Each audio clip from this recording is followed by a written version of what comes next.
আমরা CMH combined military hospital যেটা আজকে ঢাকায় সেটাতে আমরা গিয়েছিলাম। আমরা সেখানে গিয়ে দেখলাম টোটাল 1227 জন রোগী সেখানে চিকিৎসা নিয়েছেন। সার্জারি হয়েছে 341 জনের এবং এখন পর্যন্ত আজকে পর্যন্ত সেখানে রোগী ভর্তি আছে 132 জন। এখানে ক্রিটিক্যাল রোগীগুলো গিয়েছেন, তাদের অনেকেরই মেরুদণ্ডে গুলি লেগেছে, বুকে গুলি লেগেছে, মাথায় গুলি লেগেছে।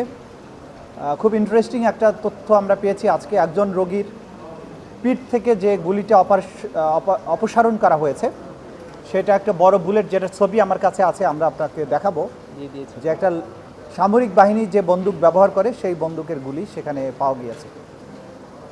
আমরা হসপিটালের কর্তৃপক্ষের সাথে কথা বলেছি, তাদের কাছে বলেছি যে প্রথম থেকে শেষ পর্যন্ত যত রোগী তাদের কাছে এসেছেন, যারা চিকিৎসা নিয়েছেন, যারা মারা গিয়েছেন এবং যারা এখনও চিকিৎসাধীন আছেন, যারা চিকিৎসা নিয়ে চলে গেছেন, প্রত্যেকের সমস্ত ডাটা, তথ্য, তাদের কী ধরনের চিকিৎসা দেওয়া হয়েছে সেগুলো এবং তাদের চিকিৎসার প্রমাণপত্র, যে সমস্ত গুলি বের করা হয়েছে অপারেশন করে সেই সমস্ত গুলি আলামত হিসাবে এগুলো আমরা চেয়েছি।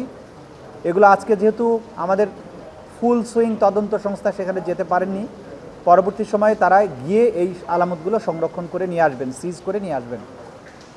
সিএমএইচ কর্তৃপক্ষ আমাদের সাথে সর্বাত্মক সহযোগিতা করছেন, ভবিষ্যতেও তারা করবেন, এটা আশ্বস্ত করেছেন।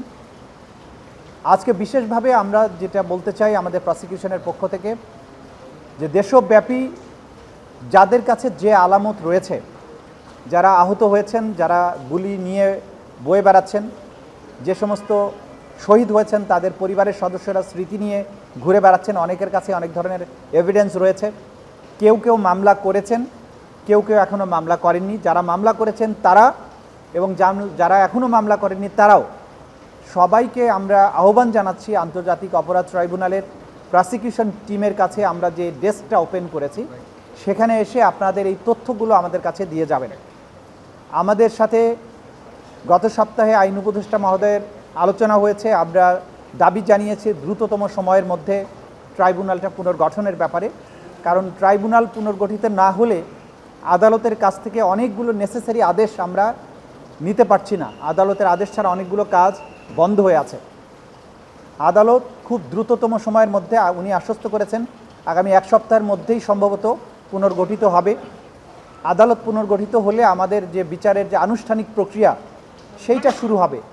সে কারণে যার কাছে যতটুকু আলামত আছে, আমাদের যেহেতু জনবলের এখনও সংকট আছে, আপনারা অনুগ্রহ করে যেভাবে বিপ্লবের সময় ঝাঁপিয়ে পড়েছেন, বিপ্লবটাকে সফল করেছেন, আন্দোলনটাকে সফল করেছেন, এই সমস্ত আলামত, তথ্য প্রমাণাদি আমাদের এই সংস্থাকে, তদন্ত সংস্থাকে এবং প্রসিকিউশন টিমকে দিয়ে সাহায্য করবেন, যাতে করে দ্রুততম সময়ের মধ্যে এই বিচার প্রক্রিয়াটা শুরু করা যায়।